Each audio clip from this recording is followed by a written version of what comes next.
Please take your seats quickly, ladies and gentlemen. Thank you. Hi guys, and welcome to OneMinuteTennis.com. In today's session, I want to talk to you about the takeback on the forehand, and I want to show you how you can get the exact same takeback every single time to make your game more consistent, more stable, and more accurate. Now, there are certain fundamental commonalities of every forehand on the professional tour, men and women. It's exactly the same. And those references are that the weight has to load into the outside foot.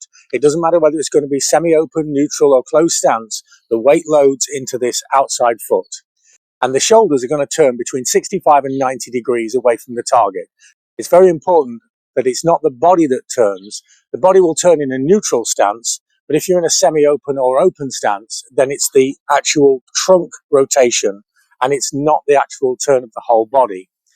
The other thing is the left arm has to go parallel to the net. It must be exactly parallel when we begin the upswing to the ball.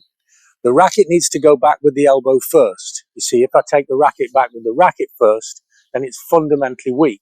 If I go back with the elbow first, then I'm using the strong muscles of the arm to control the stroke. And the head needs to lean very slightly to the right side of the body. So there's a perfect take back for the forehand stroke.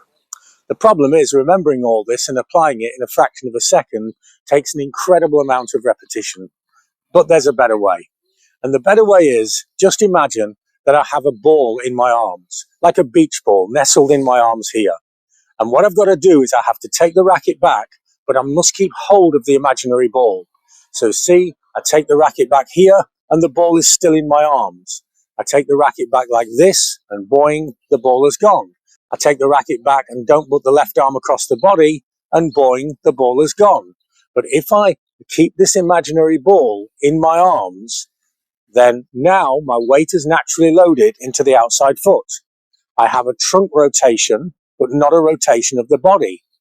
My left arm is parallel to the net. My racket is going back with the elbow first and not with the racket first. I would lose the ball. And my head has moved onto the right side of my body. By keeping this simple picture of hold on to the ball, every reference that the professional players use on every single forehand is met every single time to perfection. It's much easier to apply hold on to the ball than to think of all of these separate reference points, and it's kind of natural.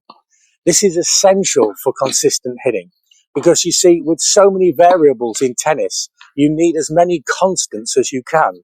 And setting the stroke up from the same consistent place every single time is the basis for a consistent and great forehand. I hope this makes sense, and I'd love to know how it works in your game. You know I love your feedback, and I try to reply to every single comment. If you need more help with your game, have a look at what we're doing with online coaching. We're helping players of all ages, all levels, and all over the world with a unique mix of video analysis and one-to-one online trading. There's more information in the website, or email us for details. So get the one consistent thing that you can in your forehand right. Get this take back with the hold on to the ball position. You have all of the reference points of the best players in the world met, and yet you can do this almost instantly. This is a great way of learning the consistent, perfect take back on your forehand stroke. Hold on to the ball and play with more consistency and more accuracy. Thanks for watching, and see you next time for more unique tennis lessons that really work.